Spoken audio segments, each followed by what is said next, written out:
নমস্কার প্রিয় দর্শক, শ্রীমদ্ ভাগবত মহাপুরাণটি সহজভাবে সম্পূর্ণ জানার জন্য নিচের সাবস্ক্রাইব বটনটি ক্লিক করে সঙ্গে থাকুন এবং ভিডিওগুলি প্রথম থেকে দেখুন, শেষ পর্যন্ত দেখুন।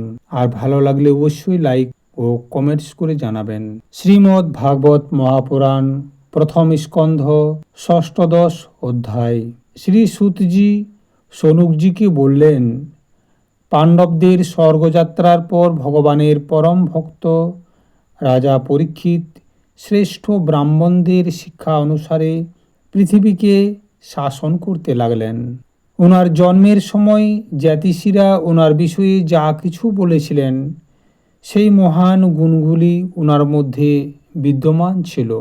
উত্তরের কন্যা ইরাবতীর সাথে পরীক্ষিতের বিবাহ হয়।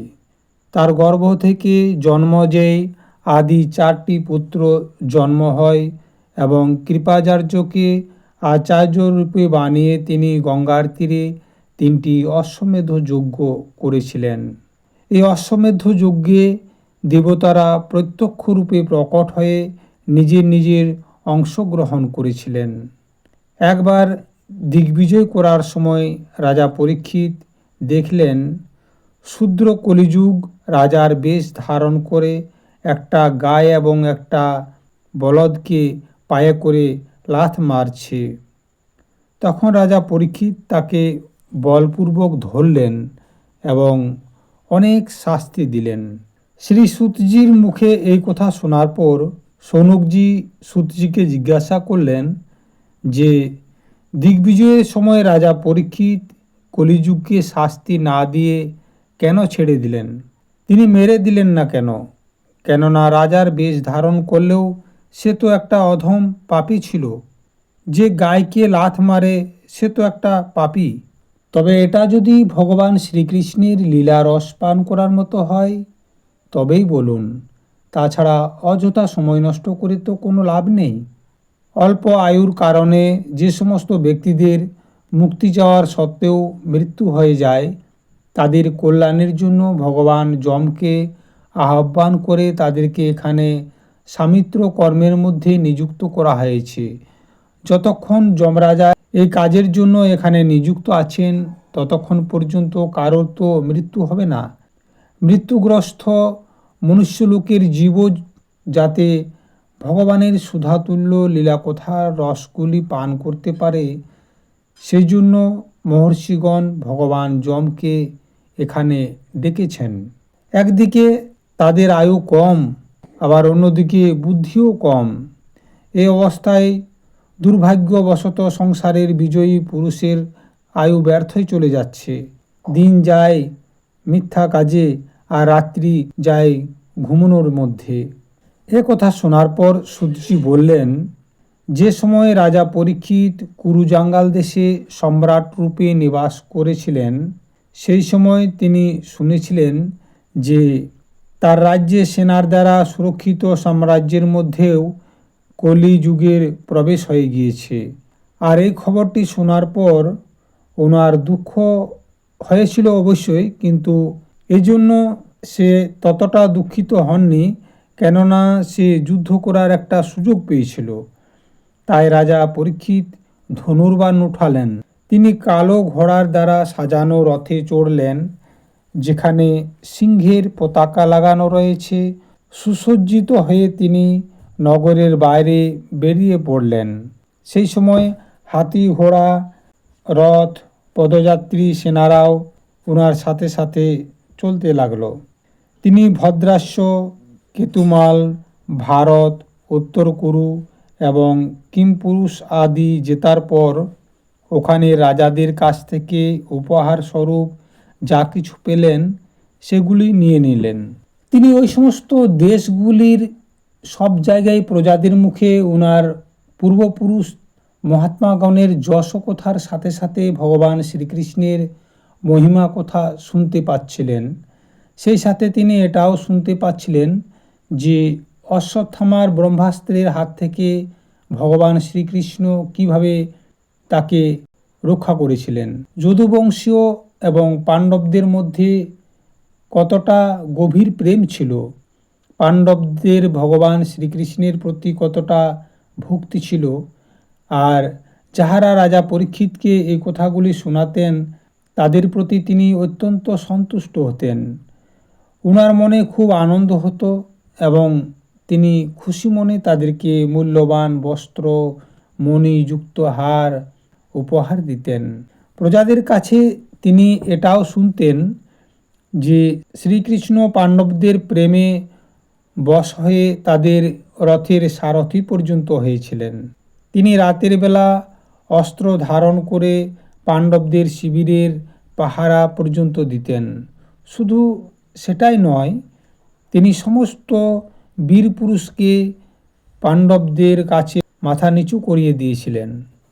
এসব শোনার পর রাজা পরীক্ষিতের ভক্তি ভগবান শ্রীকৃষ্ণের প্রতি আরও বেড়ে যেত। এইভাবে রাজা পরীক্ষিত পাণ্ডবদের আচরণকে অনুসরণ করতে করতে দিগ্বিজয় করতে লাগলেন। একদিন তার শিবিরের থেকে একটু দূরে একটা আশ্চর্য ঘটনা ঘটে গেল। ঘটনাটা হলো ধর্ম এবং পৃথিবীর মধ্যে। ধর্ম ষাঁড় রূপ ধারণ করে এক পায়ে ঘুরে বেড়াচ্ছিল, অন্যদিকে পৃথিবী গায়ে রূপ ধারণ করে ঘুরে বেড়াচ্ছিল। সে পুত্রহারা মায়ের মতো তার চোখে জল ঝরছিল, তার চেহারাও বিশ্রী হয়ে গেছে। ষাঁড়রূপী ধর্ম গায়েরূপী পৃথিবীকে দেখল এবং তাকে জিজ্ঞাসা করে বলল, অর্থাৎ ধর্ম পৃথিবীকে বলল, কল্যাণী, ভালো আছো তো? তোমার মুখ মলিন কেন? তোমার চেহারাও খারাপ হয়ে গেছে কেন? মনে হয় তোমার হৃদয়ে অবশ্যই কোনো দুঃখ রয়েছে। তোমার কোনো আপনজন কি তোমাকে ছেড়ে কোথাও চলে গেছে, যার জন্য তুমি এত চিন্তা করছো? তুমি আমার কথা চিন্তা করছো না তো, যে এর 3টি পা নষ্ট হয়ে গেছে, এক পায়ে দাঁড়িয়ে রয়েছে? আমার মনে হয় তুমি এই জন্য শোক করছো যে এবার শূদ্র তোমার উপর শাসন করবে। যে দেবতাদের যজ্ঞে আহুতি দেওয়া হয় না, তাদের জন্যও তোমার কি কোনো দুঃখ হতে পারে? আমার মনে হয় সেই সব প্রজাদের জন্য যারা অনাবৃষ্টির কারণে অকাল এবং দুর্ভিক্ষে পীড়িত হচ্ছে, তাদের জন্যই তুমি দুঃখিত হচ্ছ। তুমি কি রাক্ষস স্বভাবের মানুষদের দ্বারা নির্যাতিত নারী শিশুদের জন্য শোক করছো? মনে হয় বিদ্যা এখন কুকর্মী ব্রাহ্মণদের হাতে চলে গেছে, আর তারা পাপী রাজাদের সেবা করছে, এই জন্যই তোমার দুঃখ হচ্ছে। তুমি কি সেই রাজাদের কথা চিন্তা করছো যারা কলির প্রভাবে বড় বড় দেশগুলিকে উজাড় করে দিচ্ছে? তুমি কি তাদের জন্য দুঃখ করছো যে সব মানুষ খাওয়া দাওয়া, বস্ত্র পরিধান, স্নান এবং স্ত্রীর সাথে সহবাস আদি কাজগুলির শাস্ত্রীয় নিয়ম অনুসারে করছে না? এসব যদি না হয়, তবে আমার মনে হয় ভগবান শ্রীকৃষ্ণের কথা তোমার মনে পড়েছে, কেননা উনি তোমার ভার কমানোর জন্য অবতার নিয়েছিলেন এবং এইরকম লীলাগুলিও করেছেন যাহা মুক্তিলাভের অবলম্বন। এখন ওনার লীলা সংবরণ করার পর ওনার পরিত্যাগের কারণে তুমি দুঃখ পাচ্ছ।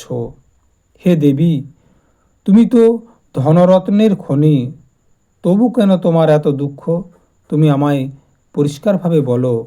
তখন গায়ে রূপ ধারণকারী পৃথিবী দেবী বললেন, প্রিয় ধর্ম, তুমি আমাকে যা কিছু প্রশ্ন করলে এগুলি সব তুমি নিজেই জানো। যে ভগবানের সাহায্যে তুমি 4 পায়ে যুক্ত হয়ে সংসারের সুখ অনুভব করছিলে, যেখানে সত্য, পবিত্রতা, দয়া, ক্ষমা, ত্যাগ, সন্তোষ, সরলতা, সম, দম, তপ, সমতা, তিতিক্ষা, উপরতি, শাস্ত্র বিচার, জ্ঞান, বৈরাগ্য, ঐশ্বর্য, বীরতা, তেজ, বল, স্মৃতি, স্বতন্ত্রতা, কৌশল, কান্তি, ধৈর্য, কোমলতা, নির্ভীকতা, সাহস, বিনয়, শীল, কীর্তি, গৌরব, নিরহংকার, এই সব অপ্রাকৃত গুণ তথা মহত্বাকাঙ্ক্ষী পুরুষদের দ্বারা বাঞ্ছনীয় আরও অনেক মহান গুণ ওনার সেবা করার জন্য নিত্য নিরন্তর নিবাস করে। ক্ষণিকের জন্যও ওনার থেকে আলাদা হয় না। সেই সমস্ত গুণের আশ্রয় সৌন্দর্য ধাম ভগবান শ্রীকৃষ্ণ এখন পৃথিবী লোক থেকে নিজের লীলা সংবরণ করে নিজ ধামে চলে গেছেন। এই সংসার পাপময় কলিযুগের কুদৃষ্টির শিকার হয়ে গেছে, এটাই দেখে আমার বড় শোক হচ্ছে। এছাড়া আমি নিজের জন্য, তোমার জন্য, দেবতা, পিতর, ঋষি, সাধু এবং সমস্ত বর্ণ তথা আশ্রমের মানুষের জন্য শোকগ্রস্ত হচ্ছি, যাহার কৃপা লাভের জন্য ব্রহ্মা আদি দেবতা ভগবানের শরণাগত হয়ে অনেক দিন পর্যন্ত তপস্যা করে।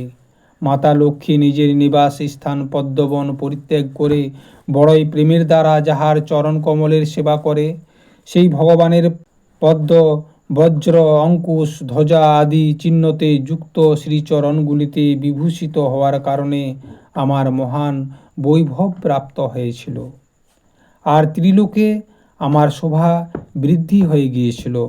কিন্তু এখন আর আমার সেই সৌভাগ্য নাই, কেননা ভগবান এই অভাগিনীকে ছেড়ে দিয়েছে। আমি বুঝতে পারছি নিজের সৌভাগ্যের উপর গর্ব হয়ে গিয়েছিল আমার, সেজন্যই তিনি আমাকে এই শাস্তি দিয়েছেন। যিনি নিজের প্রেমভরা চিতবন, মনোহর হাসি আর মধুর মধুর বাণীর দ্বারা সত্যভামা আদি মধুময়ীদেরও ধৈর্য কেড়ে নিয়েছিলেন, আর যার চরণ কমলগুলির স্পর্শে আমি সর্বদাই আনন্দে মেতে থাকি, সেই পুরুষোত্তম ভগবান শ্রীকৃষ্ণের বিরহকে সহ্য কে করতে পারে? ধর্ম এবং পৃথিবী নিজেদের মধ্যে এইসব কথাবার্তা যখন করছিল, ঠিক সেই সময় রাজা পরীক্ষিত সরস্বতী নদীর কিনারায় পৌঁছে গেলেন